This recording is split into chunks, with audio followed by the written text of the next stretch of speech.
Yom HaShoah together. So Yom HaShoah is Holocaust Remembrance Day, and it starts tonight. All Jewish holidays start the night before, and will be all day tomorrow. And there's actually lots of amazing programming over the course of the next day.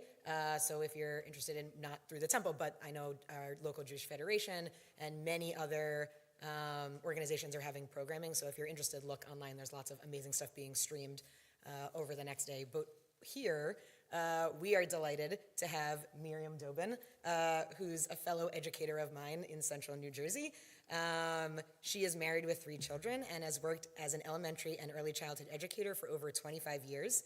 She graduated from Yeshiva University Stern College for Women with a degree in education and received her certification as teacher of the handicap from Kane University.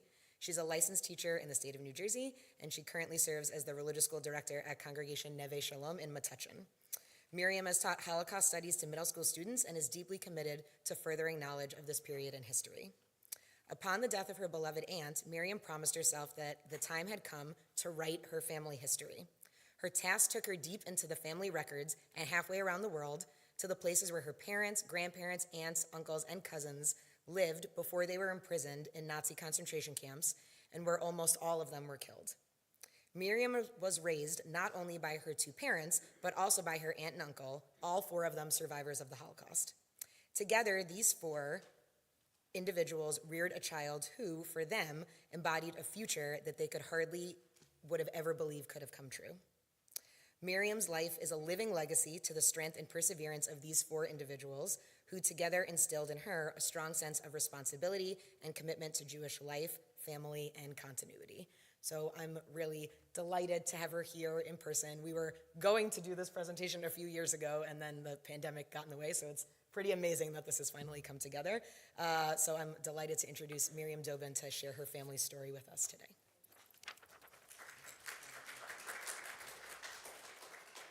Hi. Good evening. It's a pleasure to be here with you and to speak with you about a topic that's very near and dear to me. First, I'd like to thank your principal, Melissa Pescator, for inviting me to speak with you on Yom HaShoah. Melissa and I know each other, as Melissa said, through a religious school directors group started by the Jewish Federation in the heart of New Jersey. It's a wonderful opportunity for religious school leadership to come together, share thoughts and ideas, and enhance the curricula in our respective schools. Melissa is a wonderful person, and you are very lucky to have her as your principal.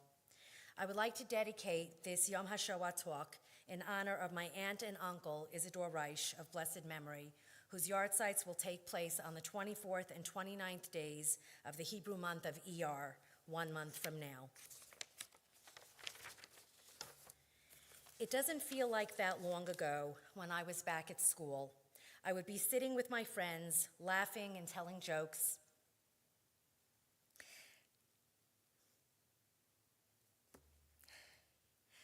Doing homework and sharing news of my days with my parents. I hope each and every one of you have days like this every day. However, not all of my childhood days, were that way.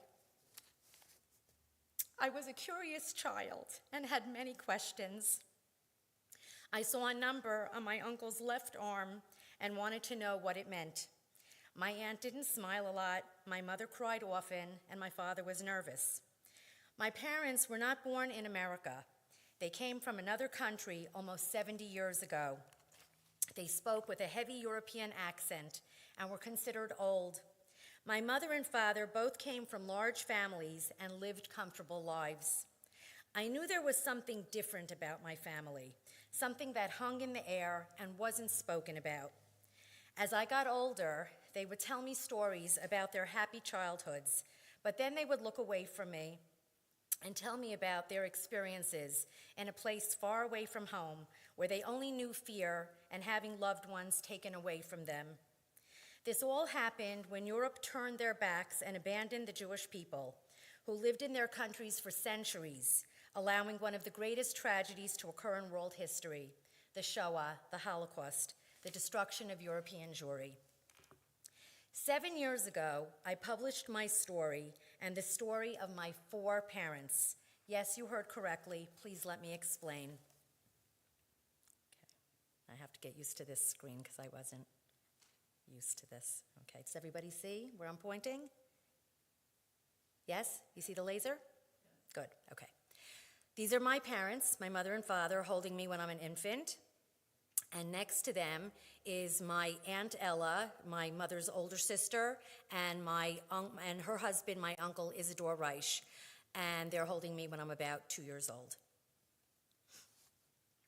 I live in Highland Park, New Jersey with my husband, and I have 3 children, and the 5 little loves of my life, my granddaughters, Esther, Shoshana, Leah, Meira, and Shira. I'm a licensed teacher with over 25 years of classroom experience with children of all ages. But now I want to tell you who I really am. When I was born, my mother was 10 weeks shy of 48 years old, and my father was 56 years old. No one thought I would ever be, not even doctors, and now I am a grandmother.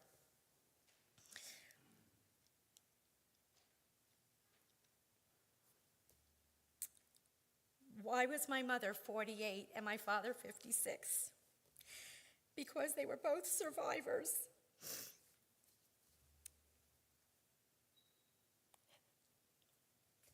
And I am the daughter of Holocaust survivors.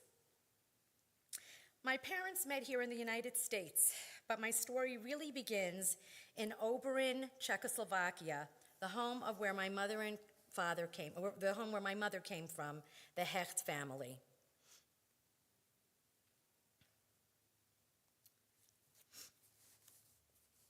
My mother, Olga, was one of 6 children.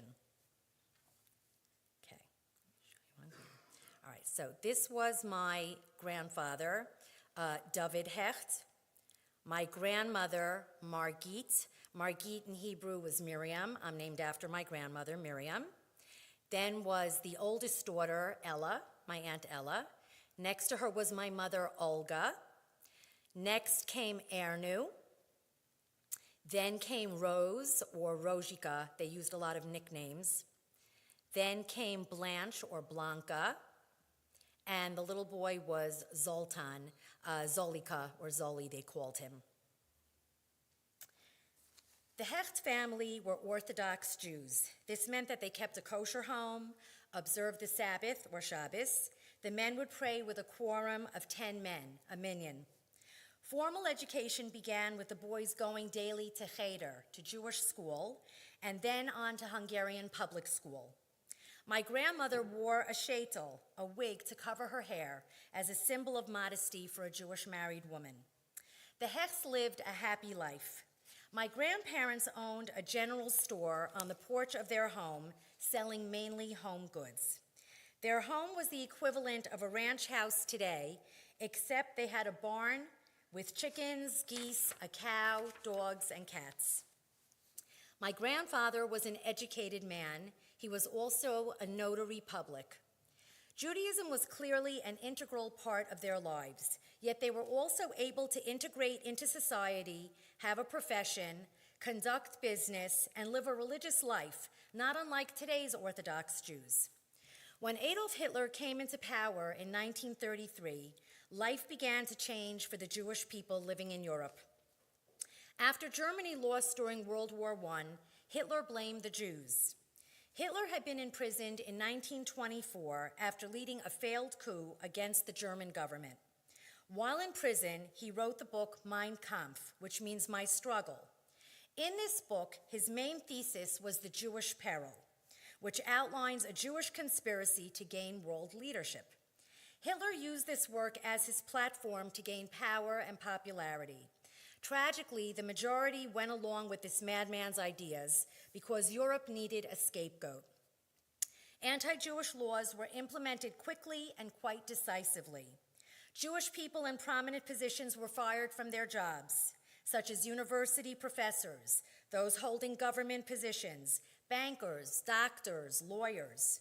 Jewish children could no longer attend public school or universities. Jews had to adhere to curfews. They were not allowed to sit on park benches or eat in restaurants. Private businesses were taken away, such as my grandparents' home goods store. These laws were implemented and took effect over several years. Life was disrupted, yet life still went on. In 1935, my Aunt Ella got married to a wonderful man, my uncle Isidore Reich. They lived in a city called Sechovce in Czechoslovakia, not far from the Hecht home. A few years later, Uncle Isidore was called to army service in 1938, and World War II officially broke out September 1st, 1939. My mother's younger brother, Ernu, was drafted into the Hungarian army in 1939. And as early as 1940, my Hecht grandparents' business was confiscated. As I explained a few minutes ago, Jews could no longer own their own businesses. In 1941, my mother Olga got married to a gentleman named Joseph Strauss. Now, in February of 1942, my aunt and uncle no longer felt safe in their home in Czechoslovakia. So they took out only their money and crossed the border into Hungary to visit Ella's family. But they stayed only for one day because Oberin, now part of Hungary, was a border village and strangers would be noticed. Now I will speak about the Gottesman side of the family. The Gottesman side was quite large. They were Belzer Hasidim, ultra-Orthodox Jews. They lived in Svaljeva, Czechoslovakia. My grandparents had 9 children. Okay, so now I'm going to go. Now, unfortunately, I don't have a beautiful picture like I did of the Hecht family, but I do have some pictures, luckily, from my father's side. So my grandfather was Shaya Gottesman. My grandmother was Fanny Gottesman, the older woman in the picture. Her Yiddish name was Frida, so my middle name is named after her. So I'm named after both grandmothers, Miriam, Frida. Then the oldest son was Yitzchak, then Yisrael, then Sarah, then Rachel, Pearl. Then this gentleman here, Avraham Moshe. This was my father. In the United States, he was called Morris. Then his younger brother, Aryeh Leib, then Leah, and Nassan. Nassan is like Nathan. The language spoken in their home was Yiddish. However, with each regime that occupied the country, the new language was taught in the public school, enabling my father to speak numerous languages. And my father spoke 9 languages over his lifetime. He was a very smart man. Svaljeva was a middle-sized town with a large Jewish community and some non-Jews. So if you look over here, Svaljeva is east in Czechoslovakia. Today, this city is in West Ukraine, and there are no more Jews. We've been hearing a lot about Ukraine in the news. My grandparents, Shaya and Fanny Gottesman, owned a country grocery store. They sold shoes, food, petroleum gasoline, women's scarves, and whatever was needed out of their house. They had a separate entrance for customers. They also owned 5 to 6 acres of farmland and were considered a middle-class family. There was much tragedy that engulfed the Gottesman family long before World War II. Yitzchak, the oldest son, went missing in action during World War I in 1915. The family suspects it was somewhere over Italy. Rachel died of infantile enteritis, which is inflammation of the small intestine. She was 3.5 years old. Pearl, Leah, and Nassan died of influenza. Pearl was 10, Leah 6, and Nassan 4. My father told me that his mama would dip the bread into whiskey every morning and give it to the children as an antibiotic to ward off the influenza epidemic. My father shared some pleasant memories of his youth. His favorite game was soccer, or football as it's called in Europe. At home, he would help with the family business, and whenever he had time, he would play with his friends. He and his younger brother would playfully argue over who would get what they called mama's challah, braided loaves of bread. Of course, my father told me that he would win because he was the older one. Now, in 1939, the Hungarians, allied with the Germans, invaded Svaljeva. They advertised that all Jewish men under the age of 40 should come serve in the Hungarian army. Now, this was the beginning of my father's forced labor service. My father was first sent to Košice, Slovakia. So that you go a little west, and you go to Košice. While he was in forced labor, he was given different jobs. He worked in a vineyard, he carried stones to build a church, he chopped down trees for firewood, and he helped to build an airfield for the Hungarian Air Force. So again, the Hungarians and the Nazis were allied. My father was allowed to go home for 1 week before he was sent by ship to Serbia, Yugoslavia, to a forced labor camp called Bor. So if you look south, he went down Yugoslavia to a forced labor camp called Bor. And from what I understand, this was the worst of the forced labor camps. Little did he know then, but this would be the last time he would ever see his parents or remaining siblings alive again. Around the same time, there were new and dangerous circumstances revolving around the lives of my mother, Aunt Ella, and Uncle Isidore. Between February 1942 through April 1944, Auntie and Uncle would be running and hiding to save their lives. My newly married mother and her husband were separated for 6 weeks when he was taken to a forced labor camp. He was released only to be taken away 1 year later, where he died in a Russian prison camp. And this was at the end of 1942. And during this time, my mother and her husband had no contact, so she didn't know what happened to him until after the war. Now, Auntie and Uncle were in hiding for 2.5 years. On the second day Passover, 1944, this is exactly 78 years ago, we just celebrated Passover just last week. So exactly 78 years ago, which really is not a very long time. Auntie and Uncle were put into a ghetto in a town called Nud Solush, that's here in Hungary. After the holiday of Shavuot in June, they were packed into cattle cars, 100 people squeezed into each car and sent to Auschwitz concentration camp. The men and women were separated immediately. My aunt heard someone call out, Ella Hecht, Ella Reich.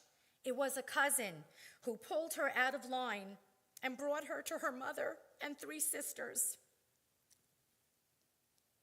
My grandmother, mother, and aunts all knew there were 3 transports due in that day to Auschwitz, and they were looking out for Ella on the 3rd transport. Now the 5 Hecht women were together again. A few months had passed, and now it's September 27th, 1944, Yom Kippur. My mother, grandmother, and 3 aunts saved their bread, which they received that morning in order to break their fast on it that evening. I want you to really hear what I'm saying. They saved bread, a crust of bread, a morsel of bread. These people were starving. They barely were clothed, but yet their belief and faith endured throughout all of this. And they waited to eat their bread until after Yom Kippur was over to break their fast. The next day after Yom Kippur was a selection in Auschwitz. My mother and Aunt Ella lined up in the row behind their mother and 2 sisters. And that's the way my aunt explained they did it all the time. It was my mother and my aunt, and then in front was their mother and 2 sisters, because they didn't want to line up 5 in a row, because that way the chances were increased that they would get selected. So they separated. The soldiers called out who should go to the right and who should go to the left. My aunt was told to go to the right, which meant she would be sent to work. However, my mother, grandmother, and 2 aunts were chosen to go to the left. This was the line to go to the crematoria, to the ovens. In all the commotion of people running left and right, my mother took a real chance and ran from the line on the left to the line on the right, thereby saving her life. 3 days later, her mother and 2 sisters were gassed. While these horrors were happening to Mommy and Auntie on the women's side of Auschwitz, In the men's section of Auschwitz, Uncle had been tattooed, branded for life with a number on his left arm. He had been given a job by the crematorium.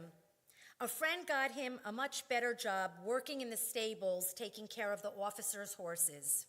The friend explained that if he stayed by the ovens, that's where he would ultimately wind up. My uncle was transferred some months later from Auschwitz to Dachau in Germany. Dachau is a city in Germany. It was also a concentration camp and a forced labor camp.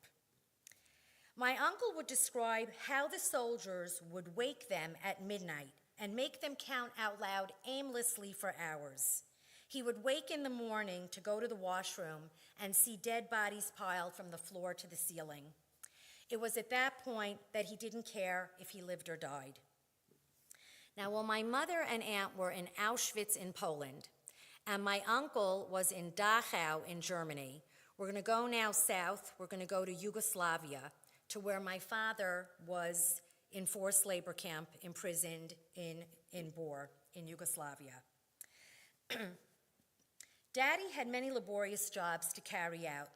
He and his unit had to dig a tunnel under a mountain because the Germans discovered that there was gold and copper at the bottom of the river. So they had to dig this tunnel in order for the water to flow through to the other side. When Daddy would tell me this next story, his bright blue eyes would bulge and he would speak like he was on fire. While in this forced labor camp, there were 8 young Jewish men who tried to run away to join the partisans, and they were caught. They were placed in a basement, or as my father described it, a dungeon, and were left there for months. They were given little food. A new commandant, a new captain, came as the director for the camp. All the work units were brought out from the surrounding forced labor camps. The Hungarian military was brought out as well. They were told by the new commander, "You can beat and hang up the boys by their hands, and if they are still alive, take them down. When they regain consciousness, hang them back up." At that time, they brought out the 8 Jewish boys and lined them up by a wall. Soldiers shot them down to show everyone that whoever tries to run away, the same fate will await them. Meanwhile, my mother and aunt, who had survived the selection at Auschwitz, were chosen for work. They were transported from Auschwitz in Poland now to Nuremberg, which is a city in Germany, and the exact camp's name was Flossenburg. This was in October 1944. They were now in a forced labor camp. And what was their job? They were forced to wire wheels for airplanes. But then the bombs began to fall, and there were air raids, and they had to run to shelters. But this was good, because now they knew what was going on. At the end of February, beginning March 1945, Mommy and Auntie were again transferred from Germany now to Slovakia, to a town called HaShoah. And HaShoah was a farming village. And that's where they had been transferred to Slovakia. Mommy and Auntie were now working in a munitions factory. They had to put gunpowder into shells and stamp them. But then they heard that help was near. And on May 7th, 1945, the Americans liberated HaShoah. Dachau, the forced labor camp which Uncle was in, was liberated by the Americans on April 29th, 1945. So it's exactly 77 years ago this Friday. It's really not such a long time ago. Now, in spring 1945, near the end of the war, my father's unit was pulled out from Yugoslavia, and they were forced to march north to Hungary. On this march, my father explained that there was a ditch along the main street. Now, my father had explained that his feet were injured, and his shoes were rubbing his feet until they were bleeding. My father said to a friend next to him, "I'm going to jump into this ditch." And the friend and him jumped into this ditch. And they stayed there quietly, silently. They waited till the unit they were with was out of sight, and they waited till it was pitch black, completely dark. And then the way my father described it was like a movie. In the dark, they saw a light up on a hill, and they walked towards the hill. There was a Serbian woman coming from the fields with a wagon full of vegetables. My father spoke to her in Slovak and asked for a place to work, to sleep, and to eat. This woman and her husband put them up for several weeks, and my father explained that they felt sorry for them. And Daddy said that this was the first time in years. Now, my father's forced labor service was from 1939 to 1945, 6 years. And he told me this story while crying many tears, that this was the first time in 6 years that he sat at a table with chairs. Can you imagine how mundane we take it for granted? The first time in 6 years sitting at a table with chairs because he was finally treated as a human being and not as an animal. In the meantime, they received word that the unit they had escaped from was machine gunned down. A lot of miracles happened to my father. My father lost everyone except for his younger brother who emigrated to Palestine in 1933. My father never went back to Svaljeva because there was no one to go back home to. After the war, he stayed in Yugoslavia and started to make a living selling porcelain. He wanted to emigrate to the United States and had a cousin who lived in Pennsylvania who became his sponsor. And my father arrived in America in 1951. Now, after liberation, my uncle went to a displaced persons camp for a month to rest. When he returned to Sečov, Slovakia, where he and Ella lived before they went into hiding, the townspeople called out to the returning Jews, "There are more of you coming back than were taken away." Can you imagine? Ella and my mother stayed together throughout. They had to find a way to get back home because train tracks were removed in many places. Ella received word that Isidore was alive. And finally, Ella and Isidore were miraculously reunited. It really was a miracle because not many husbands and wives came together again. My mother received word that her husband died and that her father and 2 brothers were murdered in Auschwitz. Ella, Isidore, and my mother started to get organized and begin life anew. My uncle went back to his parents' home to see what furniture and belongings he could salvage. What a shock it was for him not to find an empty house, but his house inhabited by their former neighbors. Sadly, this was the situation for many Jews returning back home. My uncle told me that the people in his family's house were scared. The wife begged him not to throw them out and tried to appease him by handing him a chicken. My uncle found a man who he knew from town and made a deal with him and said like this, "I will sell you my house, but you must throw these people out." The man agreed, and that's what they did. Now, for my mother and aunt returning to their parents' home in Oberyn, it was a very different situation. Their neighbors had held on to the Hecht family possessions and belongings and returned furniture, clothing, and most possessions, not all, most possessions. And the pictures and postcards in my book are over 80 years old, and I'm very grateful to this neighbor for keeping them for whoever might have returned from the war. The family who my uncle lived by and worked for a number of years helped nurse him back to health. The woman in the house, Mrs. Wintner, she had to literally spoon feed him because he was so weak. This family gave Uncle money and told him to start a business and live again.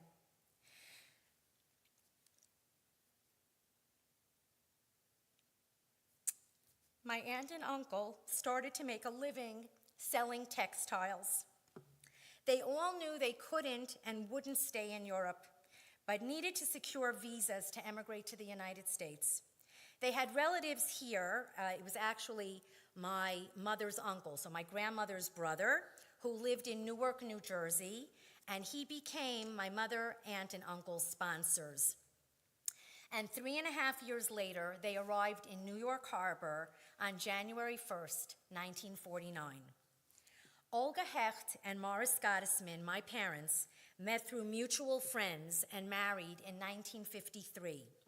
Now, my aunt and uncle, unfortunately, were unable to have children. They had tried for years. They were married 9 years before the war, and they couldn't have kids. They tried again after the war. They just couldn't have children. My parents wanted to bring life into this world, but my mother, too, was unable to have children.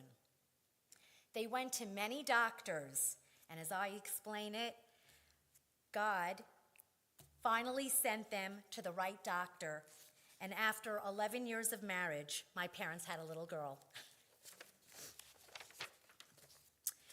When I was 10 years old, Mommy suffered her first stroke. For the next 14 years of her life, she was in a hospital/nursing home. Daddy needed to work. Who would take care of a 10-year-old child? Now, as I said, my aunt and uncle never had children of their own, but they were very natural at being parents. And without a thought or a question, they took me in and raised me as if I were their own child. And I was a very, very lucky little girl to have had 4 parents. The years passed and life took on more tests.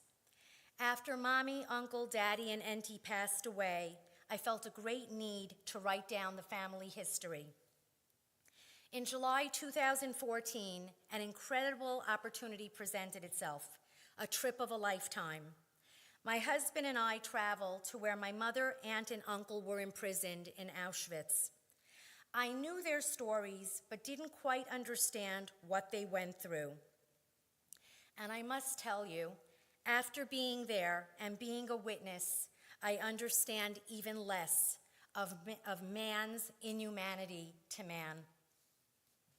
Now, I'd like to share with you some pictures and slides of when we had gone to Poland, to Auschwitz. Now, if anyone in the audience or anyone watching from home has ever been to Auschwitz, this is the entrance into the camp where millions went in and very few came out. And here you see the railroad tracks. They were brought in by, not trains, by cattle cars, which were intended for animals, and they were brought in on cattle cars. This is a picture of an actual cattle car that could hold up to 100 people, sometimes more, and people were crammed together because this wasn't intended for people. This was intended for cattle, for animals. Now, in this picture, I never knew what this was before we went, and I'm not even sure if my aunt and uncle knew, but if my aunt and mother knew when they were in Auschwitz what exactly this was. So our tour guide explained to us that the problem for the Germans wasn't killing the Jews. The problem was, what do you do with the bodies? And I must apologize to the young people in the room because it's a very, very hard thing to hear and for me to say. But if you are old enough to be sitting here and you have Holocaust classes, I give you tremendous credit. It shows your maturity, and I applaud you for that. So the Germans, after they had gassed the people, they cremated them. They burned their bodies in ovens. But now you're left with mounds and mounds of ash. So what do you do? So what the Nazis had done was they dug these 2 pits, and they deposited the ash into these pits. But what we learned was when water, or in this case, rainfall, when rainwater mixes with the chemicals of body fat from the ash, it turned it to concrete. So now these pits were concrete. And after 75 plus years of rainfall, you see the rain accumulated and it became ponds. And if that wasn't disturbing enough, while we were there, we saw countless frogs jumping in and out of the ponds. But I knew when I was there, I knew I had wanted to speak at Auschwitz because sadly, this is where both sets of grandparents of mine are buried. This is their burial place. Aunts and uncles and cousins who I never knew, are buried here. And I felt I wanted to speak, I guess almost to eulogize them, to give them the eulogy they never received. In this next picture, you see here this dirt path. This was on our way out from the camp. And here you see a dirt path, and here is the barbed wire. At that time, it had been electrified in order to keep the Jews imprisoned, not to escape. So while we were walking along this dirt path, I didn't realize how closely I had been standing and walking next to the barbed wire. And all of a sudden, I hear a very audible and loud shh. It was a tear. So I looked down at my skirt, and my hem was completely torn. And I said to the friends I was walking with, I said, look what just happened to my skirt. And they said, Miriam, you just did Kriya. Now, in Kriya means, Kriya means in Hebrew to tear.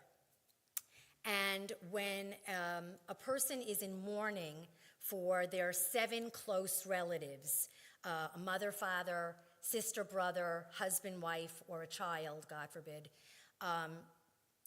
as a sign of distress and a sign of mourning, you tear an article of clothing. So for a mother and a father, you tear, like your shirt, over the left side, over your heart. And for a spouse or a sibling or, God forbid, a child, over the right side. And my skirt had just torn, and my friend said, you just did Kriya. And I have to tell you, with all my heart, I believe that God tore my skirt, because I had just finished eulogizing my family minutes before, and I really believe that God did Kriya for me. He tore my skirt. Okay, now in this next picture, I'm going to give you a little background. Is everyone familiar with Steven Spielberg, the producer? Okay, so when he had made the movie Schindler's List, which also described about a Holocaust story, afterwards he set up offices around the entire world with the hopes of collecting as many Holocaust survivor stories as possible. And to date, I know that there are 53,000 videos, and they're at the University of Southern California at Berkeley, and that's the Holocaust Library there. So I saw this article in one of the Jewish papers in my aunt's house, and I said to my aunt and to my father, you have to do this. You have to make this video. So in 1996, my aunt made her video, and a year later, my father did his. And the beauty of this video, it's for our family. And my children have seen it, and when the time is right, my grandchildren will see it. But it doesn't just focus on the horrors of the concentration camp. It talks about their whole life. It talks about their upbringing, what they did in their life, who they married, and then it talks about the war, and then then they talk about how they rebuilt their lives after the war. So on the video, my aunt was very descriptive about what happened in the concentration camps.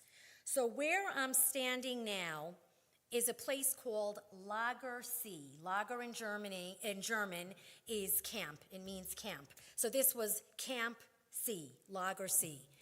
This area was meant for the Hungarian women. This was all for the Hungarian women. Now, my aunt had explained that this was their barracks. And what you're seeing here is I am standing inside Barracks 31. That was the barracks where the Hecht women were housed. My grandmother, my three aunts, and my mother. So my aunt described that, and a barracks is a building. Okay, a barracks is a building. And if you see where I'm showing you here, my aunt said on this side and on this side. So on either side, there were the bunk beds. They were 3 tiers, 3 levels, 5 women across and long, feet to feet. Okay, so that's how they would sleep. And down the middle was a chimney going across, not going up, not going long. That's how my aunt described it. So what she was trying to say, and you see here down the middle, this brick, this was an oven. And what we learned was that years before the women were housed here, there were prisoners of war. And there was this long oven, and it kept them warm. So my aunt described this long chimney. She called it a chimney. She said a chimney going long, not going up. And she said that's what kept us warm. And it's exactly as she described it on the video, what I am standing in, what I am seeing. And I want you to look around. There were 32 barracks in all for the Hungarian women. And you can see all the chimneys further than the eye can see. That's how many, and there were hundreds of women in each barracks. Can only imagine how many were all together. Here I am standing in front of this column 31. Obviously, at that time, the number was on a door, but things were destroyed, and when this became like a museum, they put up the columns with the barracks number in front of each. But I want you to notice the barracks is gone, but look at the foundation. The foundation is still there. Look at the length and the depth, how large one barracks actually was. Okay. After our trip to Auschwitz, so a few months before, I said to my husband, if we're already going to be in this part of Eastern Europe, I want to go back and see where Mommy and Daddy came from. So we hired a tour guide / translator, and he met us, and I'm going to go out of order for the next few slides.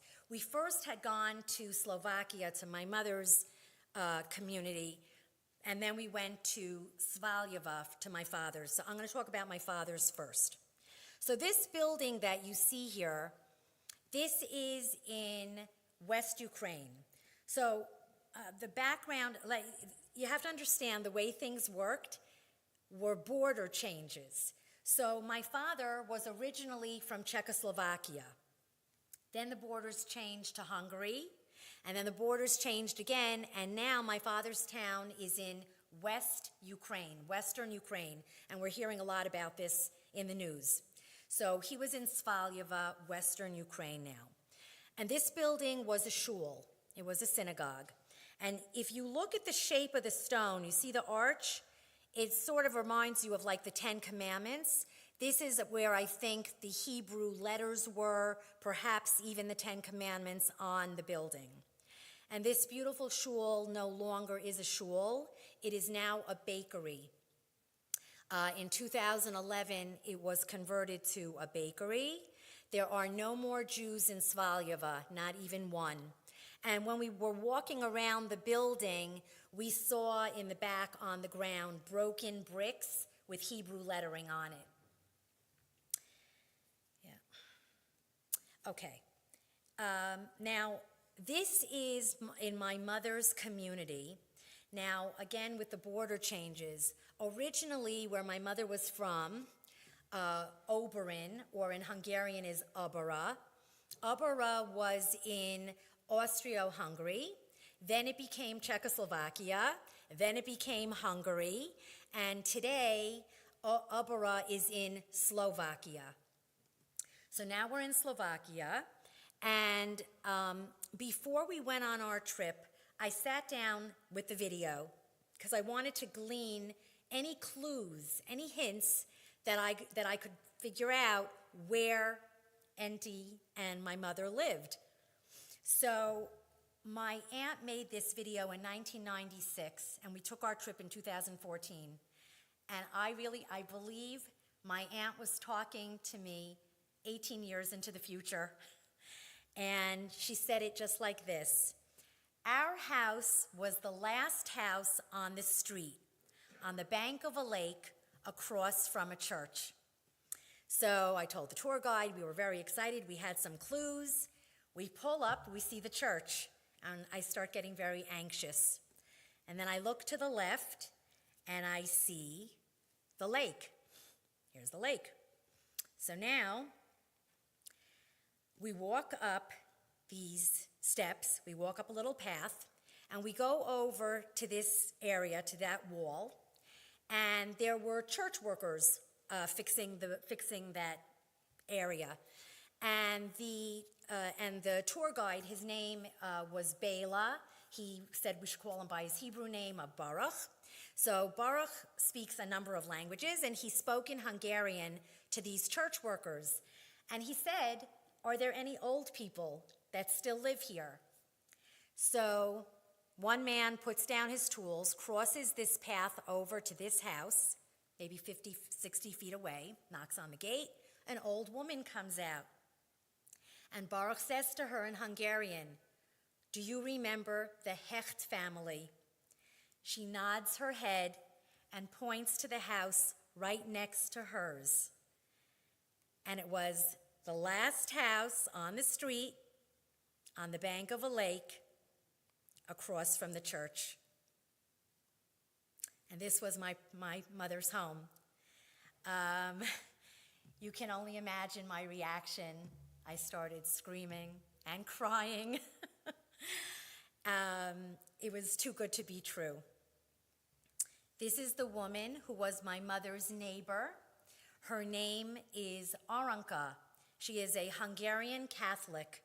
She was 10 years old when she and her family saw my family being put on the wagons and taken away to the ghetto. So she explained that the house is exactly the same tin roof, same stucco building, ranch building. She said the only difference was the two-car garage wasn't there. And this piece over here in front of the house, that's where probably my grandfather's business was, on the porch. So that was new. And if you see here, I have a photo album in my hand. And I turned to the picture that I had shown originally of the Hecht family, this picture, and I showed it to her, and she looked at the picture, and without me saying a word, she started to point to everyone. David, Bachi, Margit, Nani, Ella, Olga, and I was hysterical. She recognized everybody, and it was unbelievable. And I had to test her because this was too good to be true. And everything that I knew from my aunt, I asked her questions, and she confirmed everything what my aunt had said. So I knew she was telling the truth. Now over here, if you can see the letters, H-E-C-H-T, Hecht. This is my grandfather's name, the last name. So what the tour guide Baruch did was, he picked up a stone, and he etched the letters into this piece of wood because he wanted everybody to know this is the Hecht house. I'm sure the owners weren't too happy about that. And here I am holding the photo album in front of the house, and you could see this was the wood that had been etched in this stone. Obviously, at that time, there was no iron gate. It was a wood fence. And this is the Hecht family photo. And this is my family. Here I am. This is my husband, Yaakov. In English, it's Jay. This is my oldest son, David. He is named after my grandfather, David Hecht. This is my daughter, Rivka. We call her Rivki, like a nickname. Her Hebrew name is after my mother, Olga. Olga's name was Rivka. This is her husband, Ozzy. This is my son, Asher, and his wife, Sima. And these are my beautiful granddaughters. This is my oldest granddaughter, Esther. Esther is named after my Aunt Ella. Ella's Hebrew name was Esther. This is Shoshana. This is Leah. Leah is named after my father's youngest sister. This is little Meira. Little Meira isn't so little anymore. She's 2.5. And baby Shira, who didn't make it into this picture. Have to change the pictures. But I'm showing you my family's photo because I want you to understand that Hitler failed. What he did was beyond catastrophic to the Jewish people, and he murdered 6 million Jews. But from all the survivors, millions have been born. And my family, we are continued survivors. And with God's help, we will continue to grow. And I want to say to the young people here, we're all young people, but I want to say to the 7th graders here, you are our future. And I don't know if anybody ever said that to you, but you are our future Jews, and you can and you will keep Israel and the Jewish people strong. Always be proud to be Jewish. It is an honor to be born a Jew and to live your life as a Jew. Now I'd like to share with you a short video clip of my miraculous meeting with Aranka, my mother's Hungarian neighbor.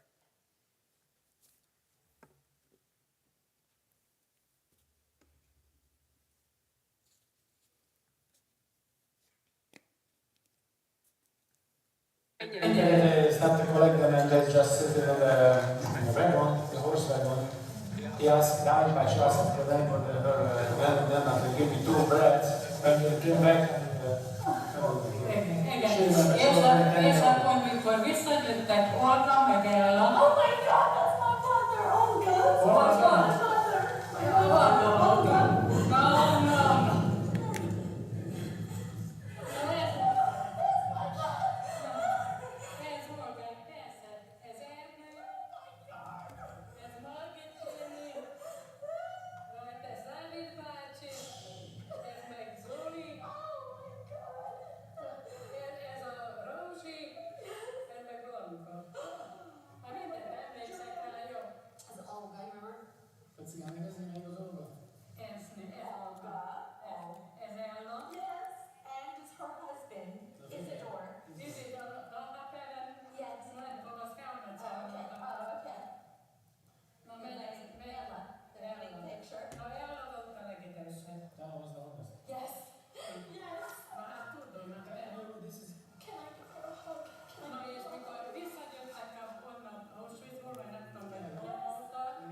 she asked a knife. She had a Olga, two girls asked from her mother a knife, went to her own house, and in the oven they find, digging out a small box with something. Tehát mindjárt van doboz, ugye? Igen, és abban volt az ő értékük, hogy így mondta, hogy de hogy mi volt benne, én nem tudom, de jól emlékszem. A kelence előtt, ahogy rakták a kegyet. Nem is volt rajta, sok főcsöptő, az kétszer megkaparta, és szóval nem tanulta senki, és még barátaik, nem tudom, kik segítették, csak mondtam, hogy még Amerikából kaptunk olyan. Hát vagy egy hétig voltak nálunk, mert tudtuk, meg se állhattak. Itt voltak nálunk, és azután mondták, hogy mennek, hogy de hogy hova mennek, még maguk se tudták, és egyszer amoltak. Hát jól emlékszek rá. Volt nekik ilyen elő, volt nekik az ajtó, egy kis üzlet, ebben ilyen vegyes áron voltak, Dávid bácsi, és én még olyan kis jánka voltam, hát oda lejöttem, hogy jönnek, és úgy emlékszem, hogy mondták neki, hogy hát mit ül itt ez a gyerek, hagyjatok békét, ez nem kell semmit, ez csak itt nyugodtan nézel, hogy így emlékszem. David bácsi, he saw something in the shop. She as a small young girl just sitting nearby David bácsi. Does she remember what they sold? Vegyes áron, ilyen, hát amilyen konyhára, meg mindenféle, mint falon egy kis ilyen vegyes áron. Yes. Ilyen áron. Zoli volt a legfiatalabb. Zoli? A legkisebb. És még akkor, igen, Zoli. És akkor ő járt Ungvárra, járt iskolába, és a németet emlékszem, hogy itt volt egy nagy fa, és a másik fiúval itt tanulták a németet, egy gyerek németül kellett tanulni a háborújára.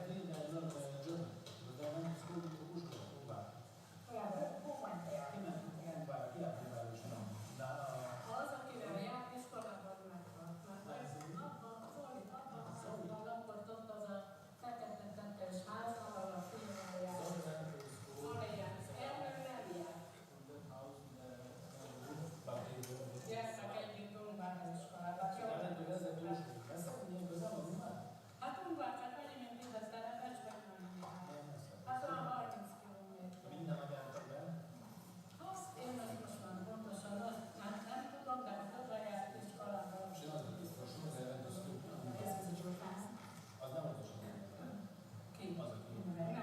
Nem, mert volt másik a család is a faluban, de azért nem akartak, hogy én azokat úgy nem tudom, hogy ez az szépen.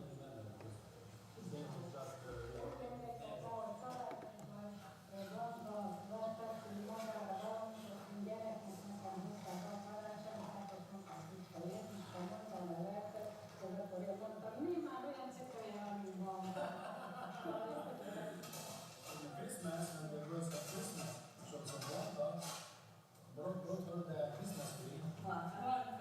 brought her the Christmas tree. Sorry, Blanca. This is Blanca. But she Blanca. Roshi. That's Blanca. That's it. So say it again. Say it again. So who did Blanca? Blanca. Blanca.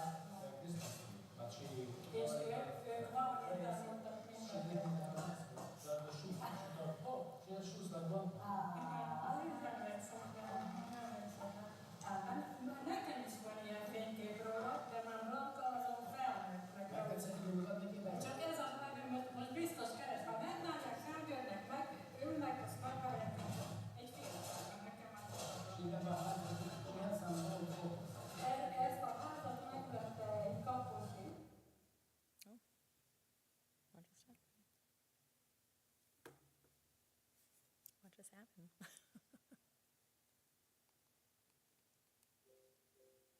I'm sorry.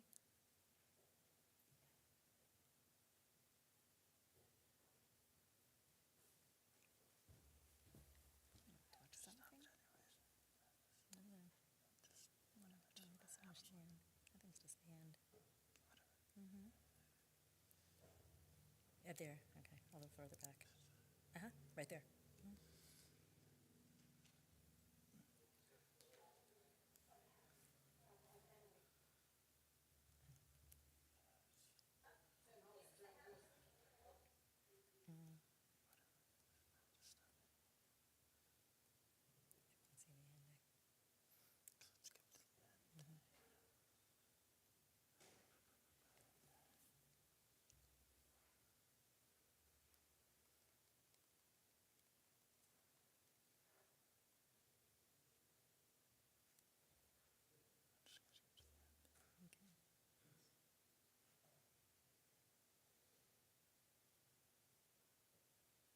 Basically, so the end was that we discovered the house, and we were just in shock. And the tour guide said, he basically said that he had never seen anything like this before, and he's taken many, many people on different trips, and he just never had seen anything like this before. That's the end of it. These 4 people were still alive after this horror. They are true survivors in every sense. They were able to survive because they made a life together, and after all they went through, they lived remarkably long lives, well into their 80s and 90s.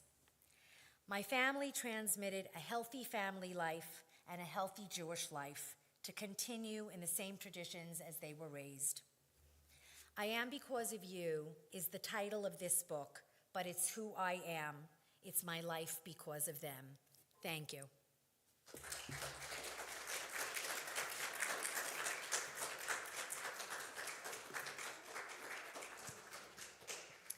Thank you so much, Miriam, for sharing your family story. I'm going to try to hold it together. We only have a few quick minutes for questions because we want to get to a remembrance ceremony also in honor of Yom HaShoah. So does anybody have any questions that you would like to ask? Yes. Did you get to go inside and see the house? That's a great question. I would have loved to, but the owner wasn't home. In fact, I don't know if you saw this at the end of the slide. Basically, she said that the house had been sold. My aunt was very meticulous at keeping records, and she kept every little document. The house had never been sold. When they had gone back, you saw what they said, that they scraped out from the bricks the valuables, okay? So they took anything that they had and they left. They didn't go back there again. They didn't sell the house. So what happened was the government confiscated the house, and then whoever bought it afterwards, like she said, a few different owners. It had gone through, and they wanted to convert this house to a garage, like a car service. So I would have loved to have gone in, but it was locked. But Aranka did say it looked exactly as the way my aunt described it. So. Anybody else with a question? Yes. So I'm curious, you mentioned that your aunt and uncle found each other and your mother got word from her first husband about his passing. Can you speak any more to how those communications occurred? Sure. Many times when people were in the camps, for example, with people coming in or people whoever they met, my aunt explained that sometimes they would know somebody from an adjoining village, or you know this one, you know this one, somehow they made that connection. And when my aunt and my mother, after the war, had, I had said that many train tracks had been taken off, so they went by bus. They had to find different ways to get where they needed to go, and the Jewish Joint Distribution was involved. They gave the survivors money, Hungarian money, so that they can get around, and my aunt recognized a gentleman, I guess in one of these towns. There were thousands of people, just kind of all merged together. And she recognized this gentleman who was a banker in a bank they did business in. And he said, "I recognize you." And she said, "I recognize you." He said, "Your husband, Isidore, is still alive." So, yeah, I have chills too when I think about it. This is how people found out. Many times people didn't find out. They had long lists of names. I'm not even sure where the names were. And they would look down the list to see whoever was killed, whoever was survived. But there were lists. If you go to archives today, everything is open now. So Germany, after many years of pressure, had to open up the archives, and I think a lot of people were able to find either relatives who died or relatives who were alive, and then they had to start their search where it could be. So, yeah. Anybody else with a question? Yeah. How do you have a family picture from so long ago? From Aranka, the Hungarian neighbor. It's unbelievable. When you saw she went back into the house, because she said she had some pictures. So in my book, I have some of the pictures. It was a picture of Rojika and Blanca, the two sisters who didn't survive, when they were older, when they were 20 and 23 years old. And I put it into my book. And then, amazingly, you always think of questions after you leave. And I said to Baruch, to the tour guide, I said, I'd like to get in touch with her and find out, because she had pictures. So he said, "Miriam, don't worry. I traveled to Slovakia. I'll check in." So this was in July when we were there.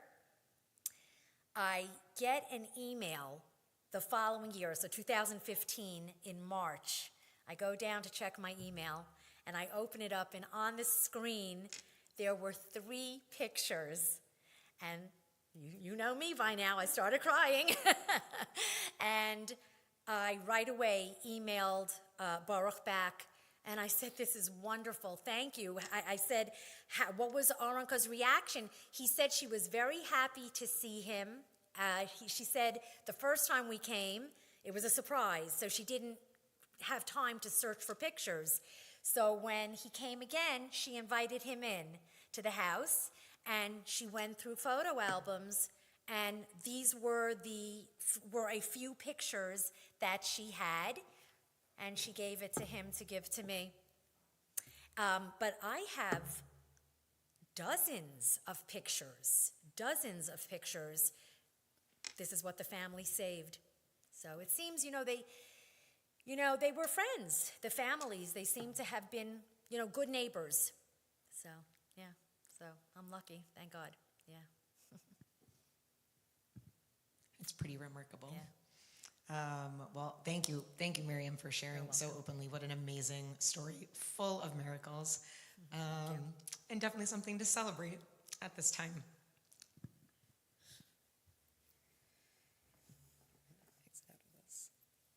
So we're going to have, let's see.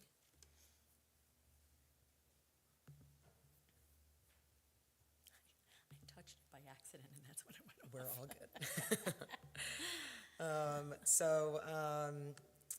To make sure that we're remembering and never forgetting the amazing stories of survivors and the countless people who passed away in the Shoah, the Holocaust, I always think it's important that we have a quick remembrance ceremony to commemorate this day as Holocaust Remembrance Day, and think about all the lives that were lost and all the people who aren't able to have people to say Kaddish for them, and the responsibility that we have to be able to do that. So let's start by reading responsively. I'll read the regular font, and you as the congregation can read the italics.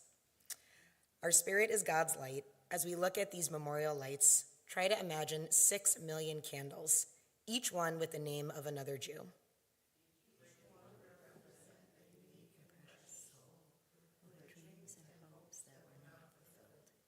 They worked, studied, took walks, the ordinary things of life. They were all part of our people.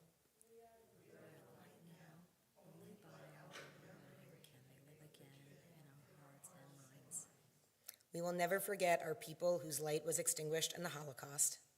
We are the children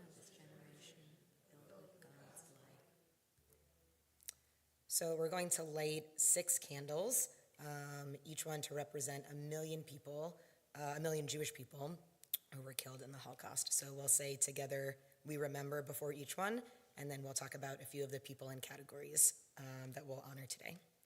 So, try this one.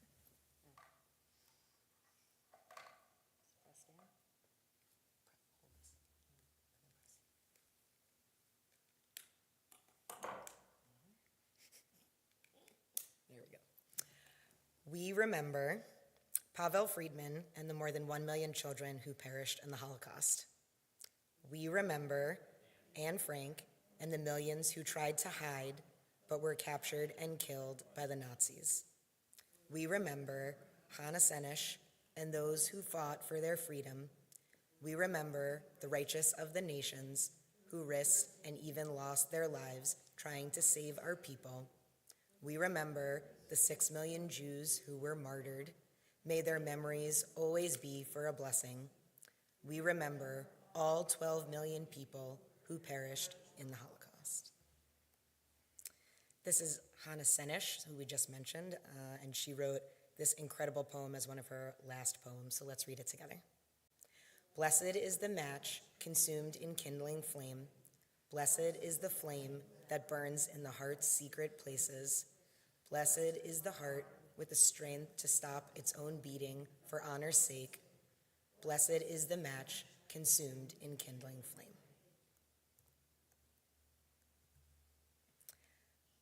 This poem is one of my favorites and incredibly meaningful, written by Pavel Friedman at the Theresienstadt or Theresen concentration camp on June 4th, 1942.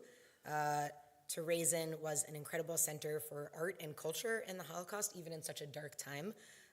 So this is a rendering of the original poem that he wrote, and then it's translated in English. So let's read the italicized parts together, and I'll read the other parts. Yeah. I cannot zoom in on it, but if you want to come look at the slide later, you can.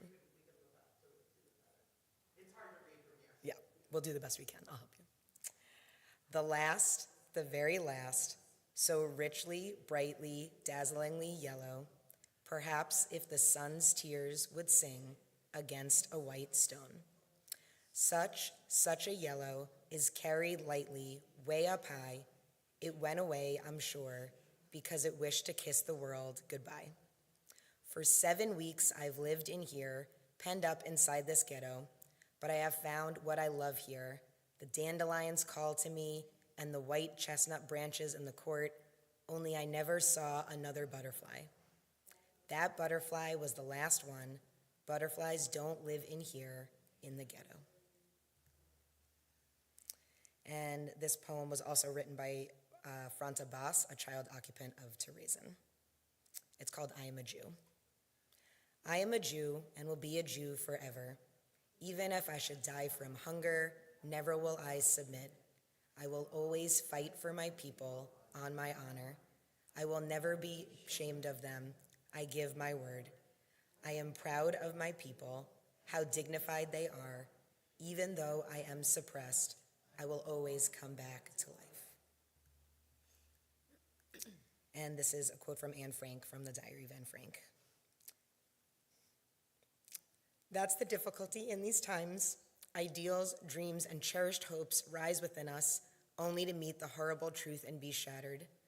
It's really a wonder that I haven't dropped all my ideals because they seem so absurd and impossible to carry out. Yet I keep them because in spite of everything, I still believe that people are really good at heart. I simply can't build up my hopes on a foundation consisting of confusion, misery, and death. I see the world gradually being turned into a wilderness. I hear the ever-approaching thunder, which will destroy us too. I can feel the sufferings of millions, and yet, if I look up into the heavens, I think that it will all come right, that this cruelty too will end, and that peace and tranquility will return again. In the meantime, I must uphold my ideals, for perhaps the time will come when I shall be able to carry them out. So a prayer that we say when someone has passed away is El Malei Rachamim. So this is an El Malei Rachamim, a prayer in memory of the 6 million. So I'm going to ask everybody to rise if you're able. And we'll join together in English for this El Male Rachamim. God, full of compassion, grant perfect peace in your sheltering presence among the holy to the souls of the men, women, and children of the house of Israel who were killed in the ghettos and concentration camps of the Shoah. May their memory endure from generation to generation for all time. Master of mercies, keep them under your protecting care. May their souls be bound up in the bonds of eternal life. Adonai is now their inheritance. May they rest in peace. And let us say, Amen. And we'll conclude with a Kaddish, the mourner's Kaddish, for all those who have passed away and have no one to say Kaddish for them. It's in the prayer book under your seat as well, if you need it in a larger print on page 598 or on the screen.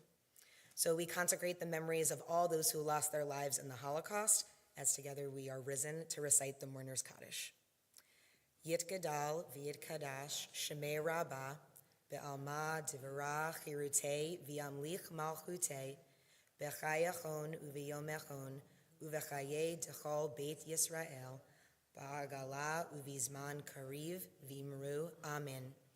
Yehi Shmei Rabbah Mivarach Le'olam Olmei Almaya Yit Barach V'yish Tabach V'yit Pa'ar V'yit Romam V'yit Naseh V'yit Hadar V'yit Aleh V'yit Halal Shemei Dekudisha Barichu Le'ela Min Kol Birchata V'shirata Tush Bechata V'nechemata Da'amiran Be'olma V'imru Amen. Yehi Shlama Rabba Min Shemaya V'chayim Aleinu Ve'al Kol Yisrael V'imru Amen. Oseh Shalom Bimramav Hu Ya'aseh Shalom Aleinu Ve'al Kol Yisrael V'imru Amen.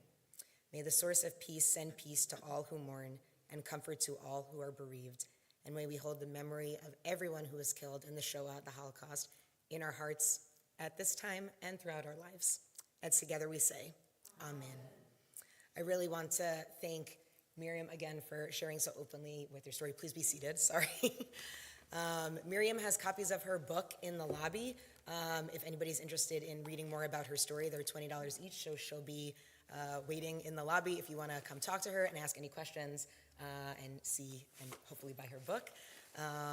Thank you so much, everyone, for joining us today. It's really meaningful and special to see so many people come out to make sure that we're commemorating Yom HaShoah so meaningfully, so we really appreciate you coming today. Seventh graders, if your parents are here, obviously you'll be leaving with them. If they are not, please follow Mora GJ and he will walk you out for dismissal. And we will see you next week for our last week of class. Wow, next week. So that's Easter. This is me, this one and two.